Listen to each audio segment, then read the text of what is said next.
ইমানের ৭৭ শাখা কি কি? ইমানের মধ্যে দুইটা জিনিস গুরুত্বপূর্ণ, একটা হলো উমুরুল ইমান, আরেকটা হলো নাওয়াকিজুল ইমান। ইমান কি কি জিনিস দ্বারা অর্জন হয়, আরেকটা হলো ইমান কি কি জিনিস দ্বারা ভঙ্গে যায়, মানে ভেঙ্গে যায়, নষ্ট হয়ে যায়। দোনোটা জানা দরকার, দোনোটা একজন মুমিনের জন্য জানা বাধ্যতামূলক, যেন আমার দ্বারা ইমান ভঙ্গের কোনো বস্তু না হয়।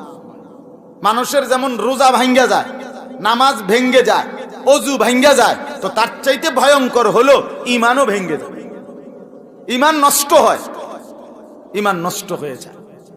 এই জন্য আপনি আমি শুধু কেবল কালেমা উচ্চারণ করতে পারেন, এই কারণেই নিজেকে মুমিন মনে করতেছেন, বিষয়টা এমন না। যদি আপনার কথার মধ্যে, শব্দের মধ্যে, বিশ্বাসের মধ্যে, আচরণের মধ্যে কুফরি থাকে তা আপনি বেঈমান।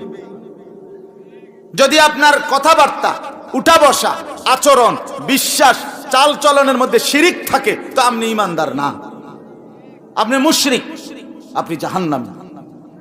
তাহলে কেমন স্পর্শকাতর বিষয়, কেমন কঠিন বিষয়, কেমন দরকারি বিষয় আপনি বলেন, আপনি মনে করলে হবে না।